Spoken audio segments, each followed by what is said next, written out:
Hello and welcome to CEDIA Expo Virtual and today's Tech Talk session, The Rise of the Home Office. I'm Jason Knott, editor of CE-Pro, and I'm honored to be moderating this panel today at CEDIA Expo Virtual.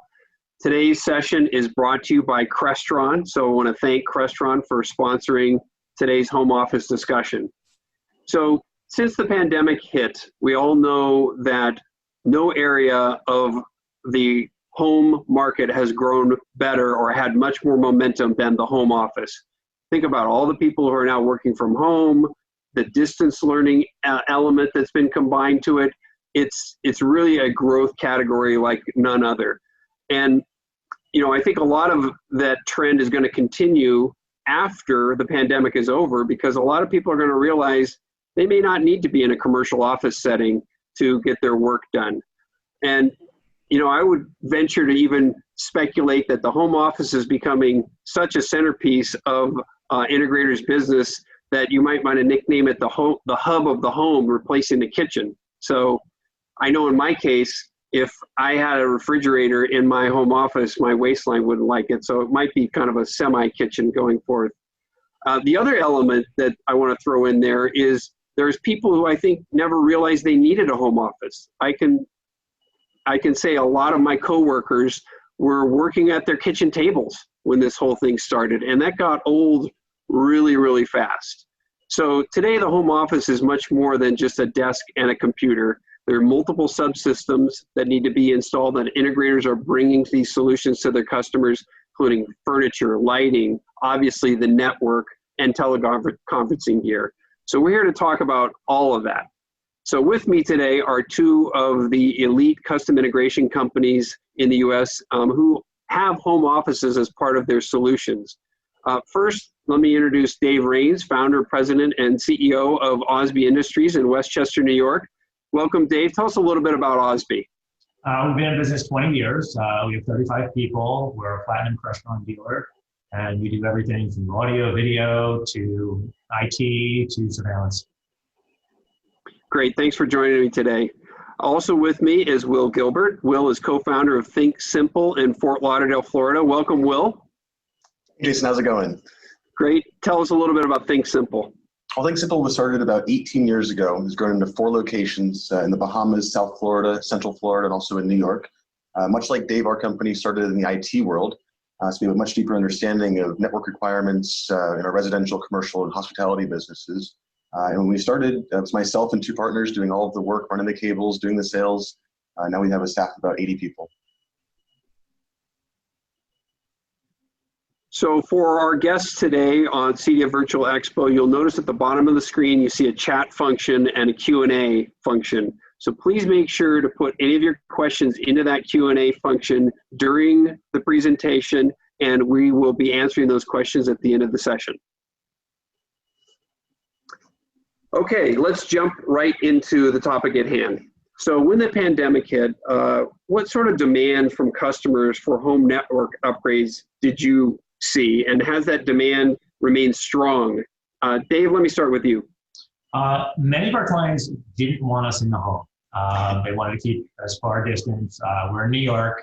We're in the epicenter of COVID. So it first started out where they did not want us in the home. Then the husband had to work from home.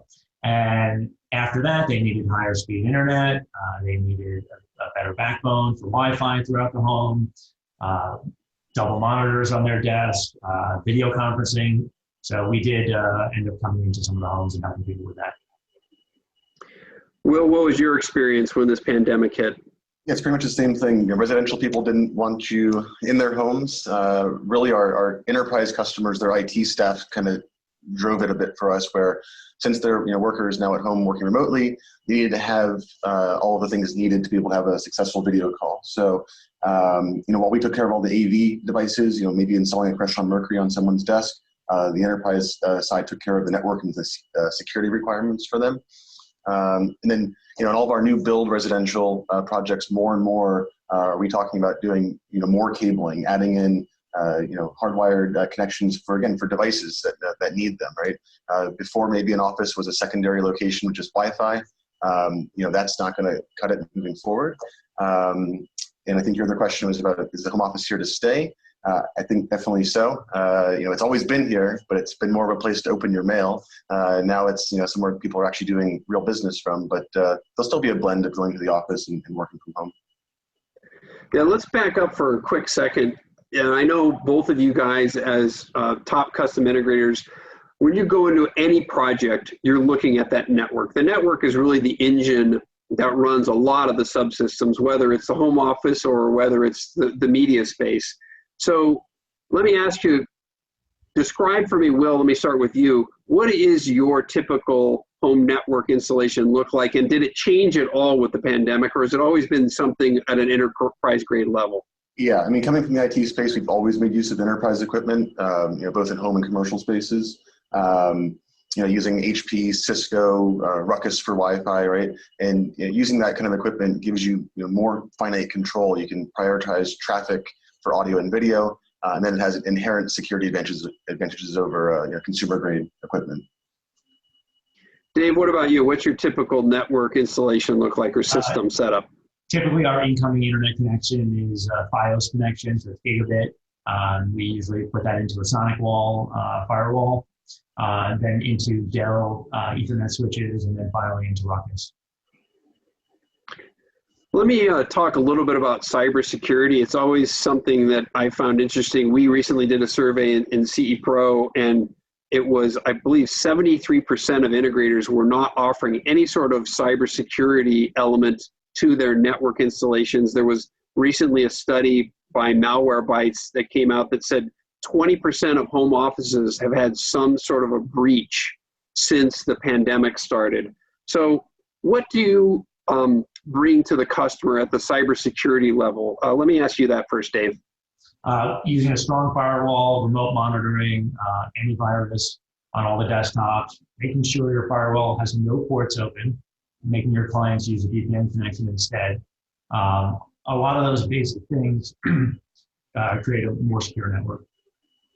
Let me stay with you, Dave. Is it one of those situations where are customers even asking about cybersecurity, or is it something you bring up, or is it just really they expect it? It's something we just take care of. We mention it occasionally to our clients, but it's expected. It's expected that hiring us as an expert, we're going to do what's right to secure their network. Will, what about you at the cybersecurity level? Yeah, same thing. By the use of the enterprise hardware, you get the inherent security, like Dave said, not having open ports, switching over, now with the control systems, with Crestron, you can talk to them over SSL, secure certificates. So utilizing all of that and just closing down all of those open holes to get into a network. So one of the things that's happened since the pandemic hit and this growth in home offices is it switched from, hey, it's a place where I can do my business in my Excel spreadsheets, to what we're doing, Zoom calls.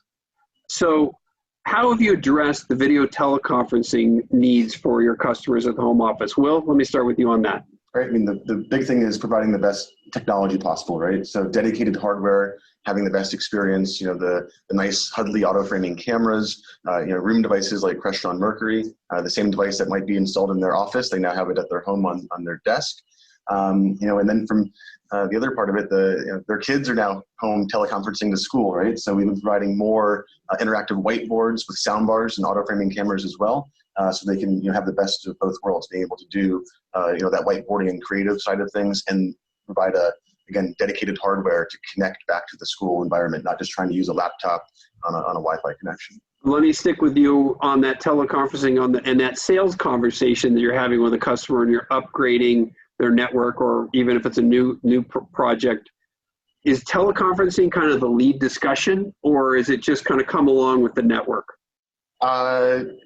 It's easy to bring in the teleconferencing discussion to solidify the need for the network, and it's a no-brainer for people. Once you say, how was that last call that you had, and kind of crummy, they know right away that we need to get a better solution. Something else we're doing too, in a lot of instances, is providing redundant incoming services. So having just one service provider doesn't always cut it, and having that second to fail over to is something that we're doing more and more. Yeah, that's a good point. Dave, how about you? What have you been doing to solve those teleconferencing needs? When we can, we'll use a Crestron Mercury. They're great with Zoom,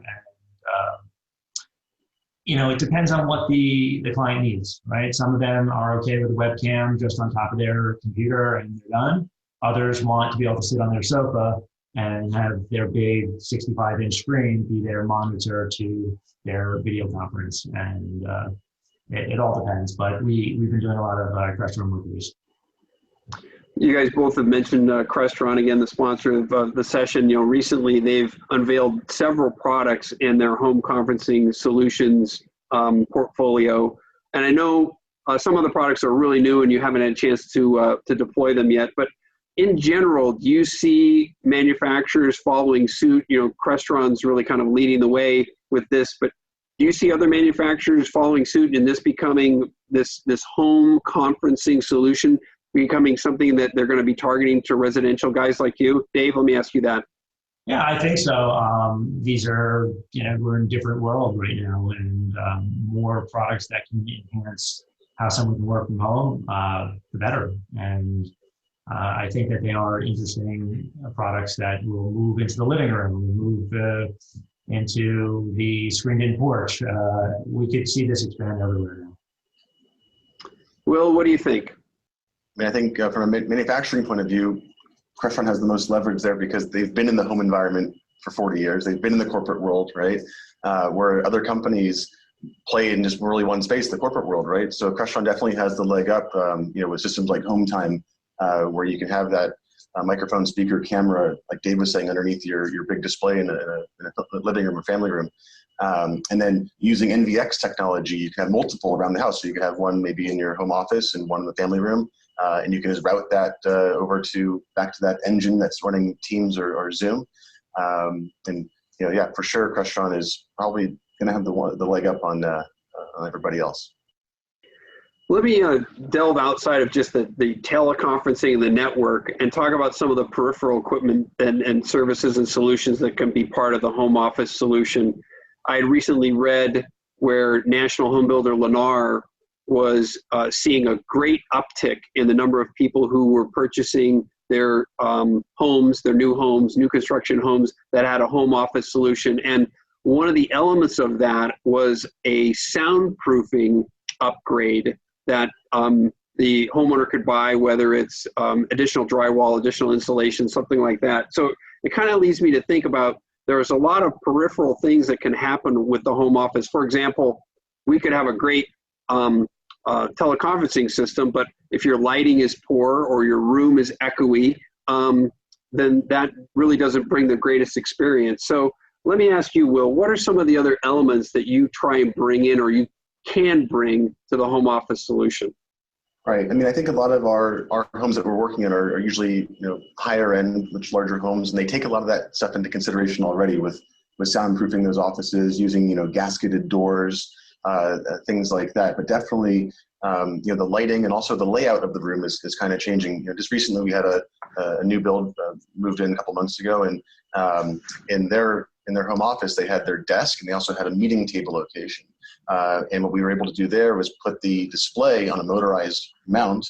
So when they're at their desk, the display would turn over to them, to be able to watch TV. And when they went over to their meeting room area, it would motorize and, without having to go touch things and do things, and motorize and go back over there and actually connect back to a Mercury. So they're getting the best of both worlds of being able to have that collaborative environment in the home, plus their desk. And it's not an awkward experience with the cameras or having to reposition things like that. Oh, that sounds really cool. No mini fridges there, though? There's a wine cellar. Close. Dave, what's been your experience? What other some of the peripheral equipment you can put in that home office? Like Will was saying, a lot of these spaces are built really, really well when the house was built. Some of them do have acoustic ceiling tiles and gasketed doors as well. So we're seeing that people are spending more time in their offices, and there is downtime where they want to take a break.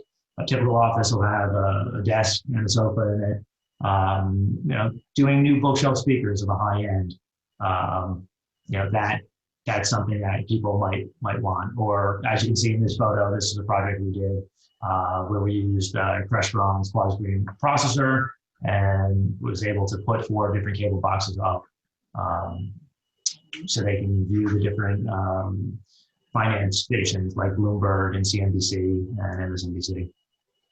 Yeah, just looking at these pictures, it brings to mind, what does that home office of the future look like?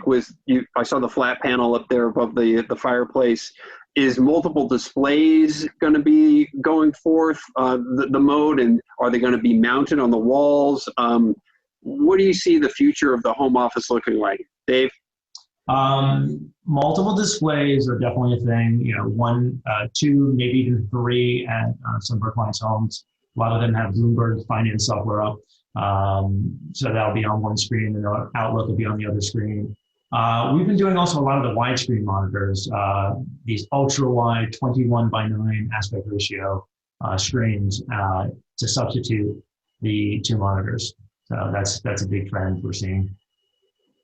Let me stay with you. When you're typically, let's just say you're bringing together these wide monitors, what about the furniture? I mean, that's a whole nother area of expertise, but if they don't have a desk that can accommodate the technology properly, where do you go? Is the customer fend for himself, or do you have people that you can refer to, tradespeople you've worked with? We do have tradespeople that we've worked with. A lot of times, because we have an interior designer on staff, we will map out the monitors on the desk ahead of time and have that conversation with the client and say, look, your desk has to be a little bit larger. We can do one for you. We can do all the shop drawings for you and coordinate all of that. Will, what do you think the home office of the future looks like? Yeah, and just to follow up what Dave just said, same thing, the positioning of a camera, right? And getting people to realize the ideal location for it. And that also changes the interior design of the room, because they might have had, up on a fireplace or something, a bookshelf, and just getting those dimensions to incorporate the technology is really helpful. But, it's going to be more and more integration, right? Which happens all the time either way, either having those multiple displays, or like Dave said, the ultra wide screens, we see that more and more and do that at our office as well. But being able to come into a room and not having to hook up your laptop, or, having those built-in technologies, even multiple technologies into one display, and having that integration. Also, with desk phones and having the cameras built into them as well. I think you're just going to get more and more into that integrated experience and less on having to bring a device with you. I think my goal out of this is that we never have to have people use the virtual backgrounds. So the offices look good enough. Yep. I was on a call the other day with somebody who actually his virtual background was a picture of his office, which I thought was interesting. That's funny. So, because those are just, I don't say annoying, but they're distracting for sure. All right, let's move on. The home office obviously is becoming high demand, and we're seeing all sorts of areas of high demand, whether it be outdoor right now, streaming media and entertainment, obviously. I'm even hearing from a lot of integrators who during this pandemic have seen dedicated theaters kind of come back into vogue. So has the home office during this time frame helped you kind of parlay? Has it become a lead, a foot in the door, or is it really still kind of a secondary element to the entertainment functions? Will, let me start with you on that. Yeah, I mean, the majority of it is going back to existing customers already, right? That already have all of our networking and AV technology. Now they're just trying to beef up their conferencing technology, right? So, it's not really looking out to new customers trying to sell the home office side. At least that's not for us. We're quite busy with just existing customers wanting to make those additions and enhancements. Plus, from the commercial world, that business engaging us to help their remote worker. There are some upgrades that could happen throughout the house. Motorized shades, especially, is one. But typically, it's more of just getting that technology up and working for them. So, Dave, we were talking the other day in preparation for this. You were out on a dock, and one of the things you mentioned was you got to have really good outdoor Wi-Fi. I just thought about that. That's a kind of a peripheral extension that you got to make sure you have if you're now building a home office. What about you? Do you see some of these other kind of peripheral things you can add on as part of the home office? I think you get in with the office, and as you're working on the office, you start talking about the other stuff and the outdoor TV and and outdoor Wi-Fi, and I want a camera over the pool. That stuff starts coming up in conversation just because of this home office. Yeah, I can tell you, I've done a lot of calls where somebody's on their back patio. They want to get outside because look, we're not interacting with any other humans at this point, and you want to get some sort of outside wellness function almost in an office. And I thought that was kind of cool. People doing some calls outside in a nice environment. All sometimes right. it's quieter to be outside sometimes than than inside. It's funny how acceptable it's become to have dogs and cats running in and screaming babies, and no one seems to mind. Whereas a year ago that would be looked at as rude, but now anything kind of goes with it. That's true. I guess as long as there's not a siren going by, it's kind of nice. All right, let's talk about the profit element here. Is there any difference in focusing on home office for integrators who may or may not be in this space right now? Is there any difference in profitability in the home office from other areas of the home that you might be doing? Dave, let me start with you on that. There's a time versus the sale size of the project. So doing these home offices is not really a moneymaker. You tie up your valuable resources for a $15,000 sale, but you do it because you want to get back into the client that you haven't spoken to in 3 years.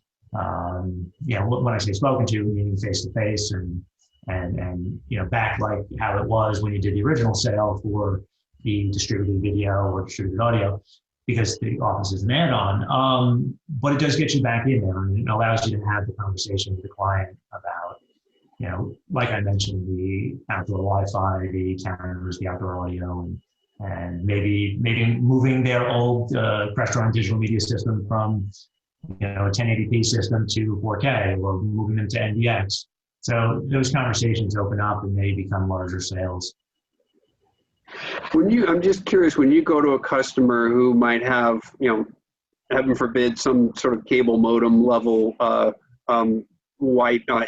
network in their home, do you show them what their network speeds are? Is that a convincing demo to say, let's see what your download speeds are right now on your network, and then tell them when I put something in, this is what it's going to be? Is it have to get down to that level, or do people not even really know what their download speeds is? It's just like, oh, it's slow. They'll typically say it's slow. We use a software called Teleconferencing that we go around the entire home with laptop, and it does heat maps of signal strength based on where you are in the home. We'll show that to them. Typically, it will be okay because we installed it 8 years ago, and now it's time to show them what gigabit Wi-Fi is going to be about, and we have that conversation with them. Well, let me go back to you in terms of profitability. You echo what Dave was saying? Yeah, and just jump back on that last part about the speed and the Wi-Fi and things. A lot of people don't realize that you could have the best enterprise network, Wi-Fi system, but it's the user's device, it's the user's phone that makes the decision on what frequency he's going to connect to, and all of that, right? So if we do have a customer call and say that there's an issue with the speed, by having these enterprise components, we can connect in remotely and say, yep, we see your device, it's connected, on a slower method. Let's change that and then get them up and running. So being able to see how things are connected, because a lot of people don't realize that it's the device itself that makes those negotiations. But the profitability part of it, it's not as profitable in home office, only because at least from our side, the devices, you can't charge the same margins that you're used to in the residential world. A lot of times, the corporate side's paying for these devices. The corporate side already understands those discounts in place and things. So on the hardware side, you're not going to see the profitability or less profitability. But like Dave was saying, the opportunity to get back in and address things like DM and upgrading to 4K, that's been something. And also, you spoke about outdoor Wi-Fi, but also outdoor music as well. More and more people, and especially here in South Florida, if you have a house with a pool, you're in the driver's seat, and people want to have outdoor music and even displays.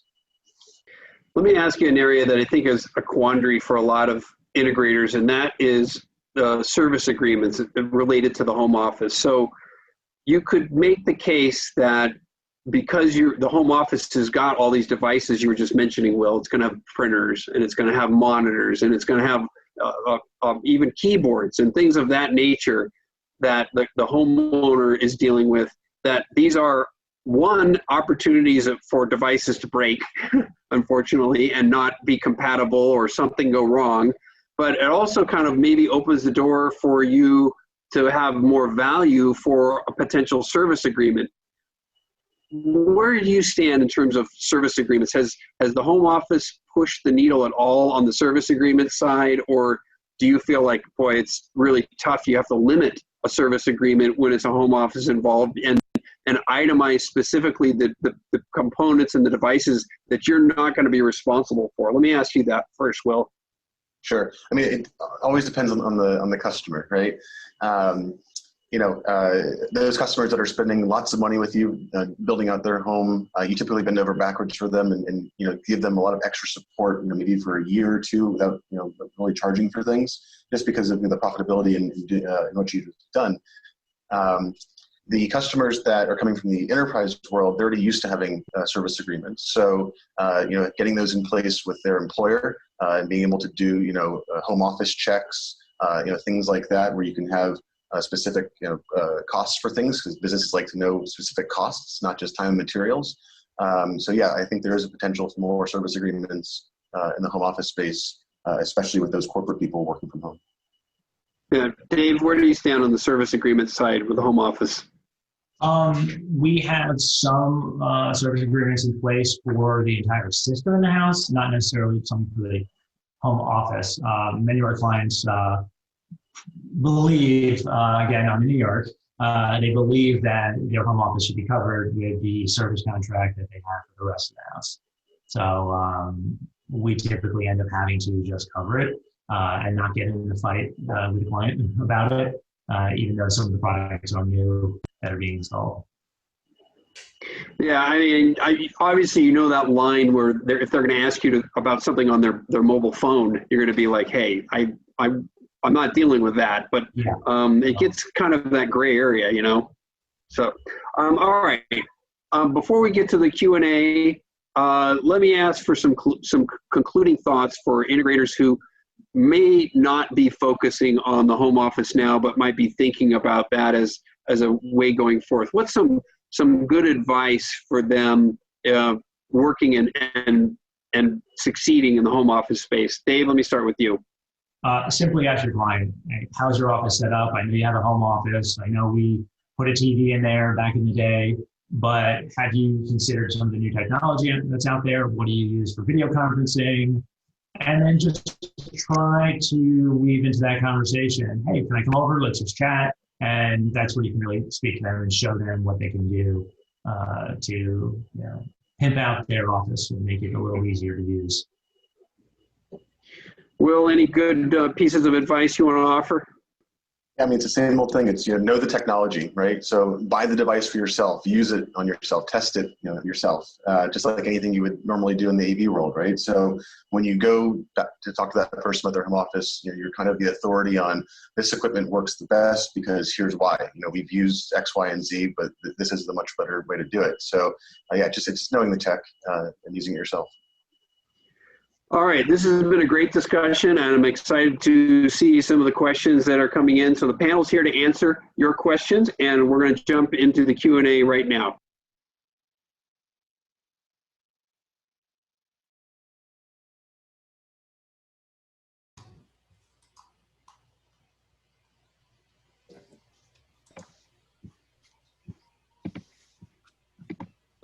There I am. All right. Great discussion, and we got a lot of really good questions that came in. So I want to jump right into it because we only have 10 minutes here. There were several questions that came along in the same vein, and that is not talking about the high-end home office, but the entry-level home office for that worker. What do you put together? What do you bring for that entry-level home office? Is there some sort of a package or a good, better, best opportunity Will, let me start with you. What should be brought for that entry-level office?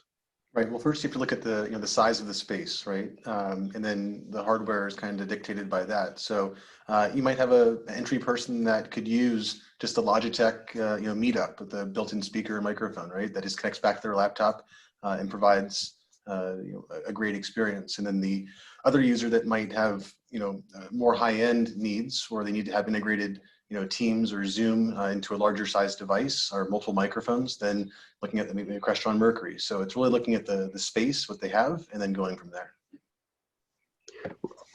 Dave, let me ask you that same question. Then I want to have you guys both kind of weigh in on what would be price points for that entry level versus the high-end office. But Dave, go ahead. What do you bring to the table for an entry level office? The word entry level is kind of relative, right? What are we talking about? Are we talking about a client that has a 2-bedroom apartment, or are we talking about someone that has a 5,000 square foot home? Either way, their budget may be small. And if we talk about the apartment, because we work in the New York City area, the small apartment might need a little bit of strong Wi-Fi, right? 2 Wi-Fi access points and the service provider's router, and they are just going to do a webcam on top of their monitor. To some clients where we will call this still basic, and we will do a few access points throughout the home so they can use their laptop and VPN in, and again use their webcam that's on their computer. What is, Dave, let me stay with you on that follow-up question. What are we talking about? Just give the attendees some sort of a gauge on pricing of what a home office, your range of the home office solutions you provide fall in. So it may just be several thousand for a standard home office where, again, they're using a webcam and we're putting a access point in the corner of the room, keeping it really simple for them. It is typically the average cost. Will, same thing? Yeah, starting off around $1,000, even the nicer cameras, like a Hudley camera, the Go version is still $500, $600, right? So, entry level around $1,000 and scales up into, a few $1,000s. Then depends also, they might need a display and other aspects of the room, right? So like Dave was saying, it all depends what entry level really is, right? All right, Will, let me ask you this question. I believe you mentioned in the Q&A about custom VPNs. Does that, somebody's asking, are those ever requested, and how aware are customers even of the benefits of a VPN? So with the move to more cloud-based services like Office 365, we see the VPN being used less and less because those direct connections to those services are kind of superseding the need to connect back to the office for any on-prem servers. But we do get that from time to time, and usually work with their IT staff on setting things up like that. And usually they kind of drive the bus on what they need. But it does get requested. It's very rare though now. Here's another question. Maybe it's in that same vein of the entry level. Somebody's mentioning, they're talking about commercial grade routers, but they do with integrated firewalls. They use Osbee mesh routers with Bitdefender inside for whole home firewall protection. What's your opinion of these whole home firewall protection and other vendors like that? Either one of you guys have any experience with either one of those? Not particularly that brand. Our typical setup is a sonic wall for a firewall and using either Ruckus or Cisco for our Wi-Fi. I'm not too familiar with that. Yeah. We try to stay away from mesh unless it's absolutely needed. If we can't get a cable somewhere, but we try not to go with that only because the reliability aspect of it. And then as far as Bitdefender, don't use that, but we use Cisco for our routers and different security packages in them. But on the mesh side of things, typically don't do that much mesh. Okay. It's a good question here. What are some of the most commonly overlooked details to build a great home office? Dave, you want to tackle that one? Sound isolation in the room. I think that's one that really doesn't get looked at until they close the door and they're hearing the kids run by, and all of a sudden the kids are on the Zoom call because you can hear them in the background. Sound isolation would be my number one. Will, anything, is that, you agree with that or you got something else? Well, I can say, not so much anymore, but the initial, time of using video conferencing at home, the training was a big thing, right? Being able to show a customer before they got onto that first, sales call, how to select the correct camera and showing them the different pitfalls of what could possibly happen. So so they know that beforehand, and doing test calls with them periodically just to make sure everything is still looking and sounding good. So really for us, the training aspect is a big part. All right, Will, I'll stick with you on this one. What do you use for video conferencing on large screen TVs? It depends. Typically we're using more and more the Hudley cameras in larger rooms that have a larger screen. The auto framing cameras that do people counting and shrink down and expand out for more people that come into the room.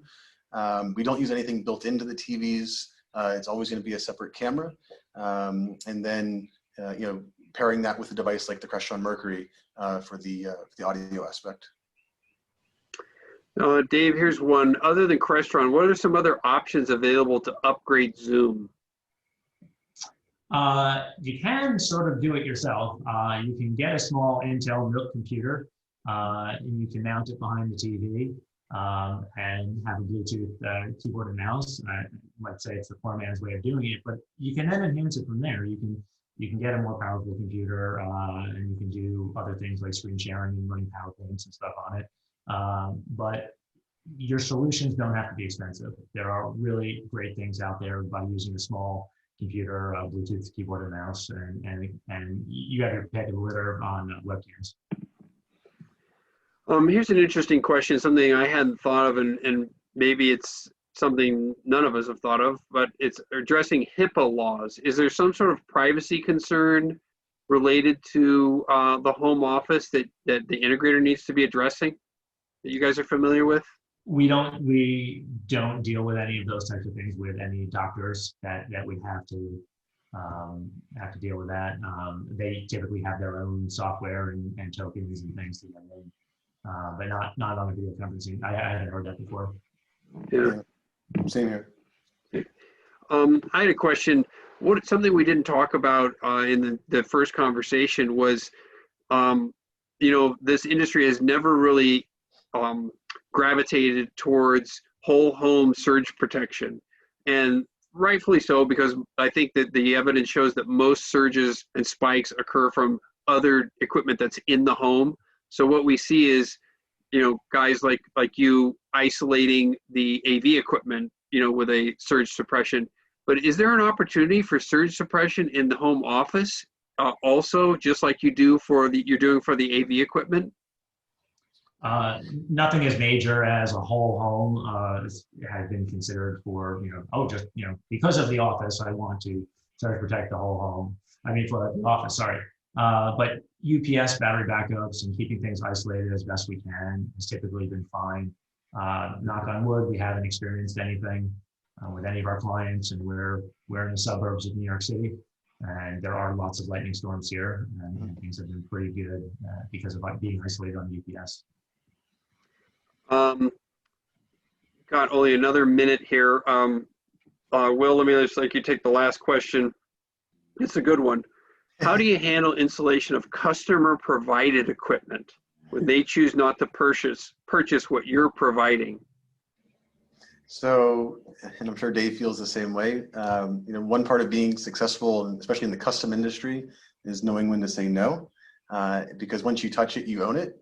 And so, if they have some provided, stuff that's good, sure, by all means, we'll definitely use it. But if we know it's going to set them up for failure, we'll really stay strong on not pursuing that customer. I assume you agree with that, Dave. Yeah. Oh, yes, very much so. And sometimes you have to have a long conversation with the client about it, and tell them, look, we're going to put in what we want. And it's even gotten to a conversation where you don't have to pay for it yet, but once we show you how well it works, then we'll have the conversation. So. Yeah. All right. I'm going to end it there. I want to again thank Dave Rains, thank Will Gilbert for this great conversation. We had a lot of great participation, and I want to thank everybody for joining us today, and enjoy the rest of CEDIA Expo Virtual. Thanks, Jason. Good. All right. Take care.